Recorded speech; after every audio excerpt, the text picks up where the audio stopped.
কেবল রাজধানী নয়, সারা দেশে যাতে চলচ্চিত্র নির্মাণের সুযোগ তৈরি হয় সেই উদ্যোগ নিয়েছে সংস্কৃতি মন্ত্রণালয়। দেশের বিভিন্ন প্রান্তে ছড়িয়ে থাকা প্রতিভাবান নির্মাতাদের প্রশিক্ষিত করে নির্মাণ করা হবে চলচ্চিত্র।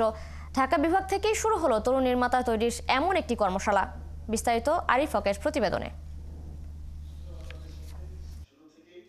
দেশের ৮টি বিভাগ থেকে তরুণ নির্মাতারা তৈরি করবেন ৮টি চলচ্চিত্র। এই লক্ষ্যে শুরু হয়েছে চলচ্চিত্র নির্মাণ বিষয়ক কর্মশালা।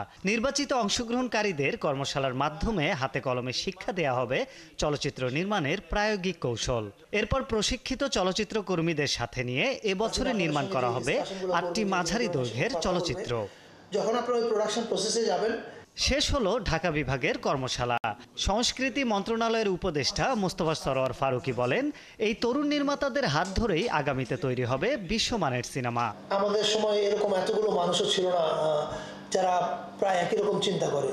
সেখান থেকে যে আজকে এই যে নুহাস বলল প্রায় 600 or 800 অ্যাপ্লিকেশন করেছে, দিস ইজ এ সাইন যে you are going in the right direction. This is a sign যে বাংলাদেশের একটা নতুন প্রজন্ম তৈরি হয়েছে।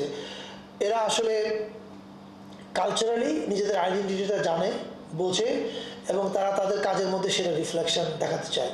ঢাকা বিভাগের কর্মশালার প্রশিক্ষক ছিলেন জনপ্রিয় নির্মাতা নুহাস হুমায়ুন। তার মতে এমন কর্মশালা থেকে নতুন প্রজন্মের নির্মাতাদের অনেক কিছু শেখার আছে। আমাকে সবসময় ইয়াং ফিল্ম মেকাররা মেসেজ করে মাঝে মাঝে যে ভাইয়া কীভাবে শিখবো, কীভাবে বানাবো। মনে হয় যে এই ওয়ার্কশপের থ্রুতে অনেক কিছু হয়তো মেবি আমরা শেখাতে পারবো একটা নেক্সট জেনারেশনকে। যদিও সব কিছু একটা ওয়ার্কশপের থ্রুতে হয় না, একটা প্র্যাকটিক্যাল এক্সপিরিয়েন্স লাগে, বা তাও ওই স্পার্কটা হয়তো আমরা দিতে পারবো একটা নতুন জেনারেশন।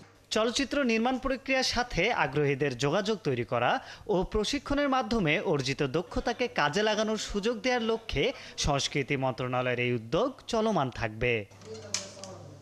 আরিফ হক, ৭১, ঢাকা।